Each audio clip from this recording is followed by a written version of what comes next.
For 7 years, the chair at the end of the table stayed empty.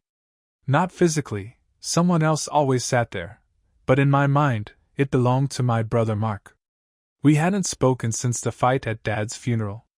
It seems absurd now that grief could twist into anger, but it did. I accused him of not doing enough for our father in the last months. He accused me of swooping in at the end to play hero. Harsh words were exchanged, sharp enough to leave scars. By the time we lowered Dad into the ground, Mark and I were no longer brothers, we were adversaries. Mom tried to mend things. She'd call me and then him, shuttling apologies like a courier. "Life is short," she'd say. "Don't waste it being stubborn." But stubbornness was easier than vulnerability. So, holidays passed without him. Weddings, birthdays, even the birth of my daughter, Mark was absent. I told myself I didn't care. I lied. The truth hit hardest at Thanksgiving. Our family table had always been loud, arguments about football games, laughter about burnt rolls, Mom insisting on just one more spoonful. But every year, that empty chair at the end mocked me.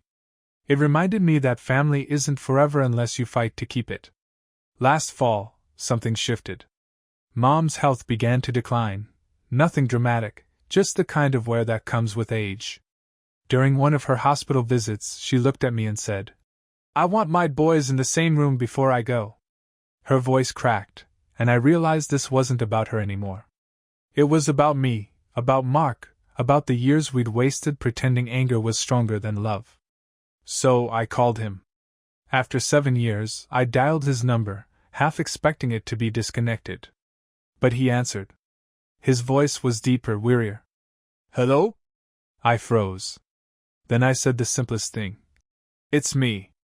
There was silence, long enough for me to hear my own heartbeat. Then he sighed. "I wondered how long it would take."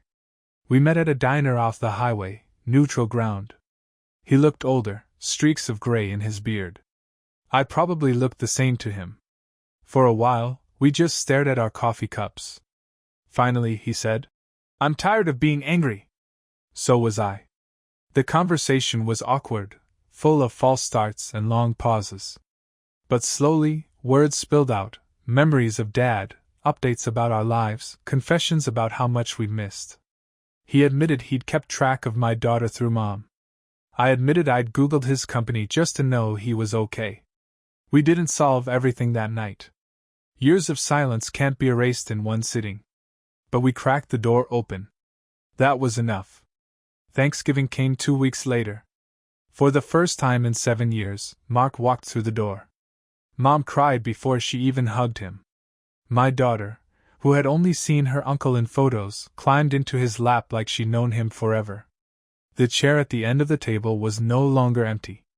Dinner was chaotic, just like it used to be, burnt rolls, loud laughter, arguments about football. Mark and I caught each other's eyes across the table and smiled. Not everything was fixed, but something had shifted. Family isn't about perfection.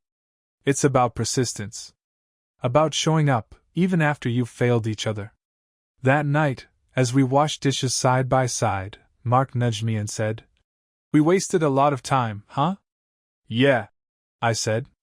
"But we've got time left." And for the first time in years I believed it.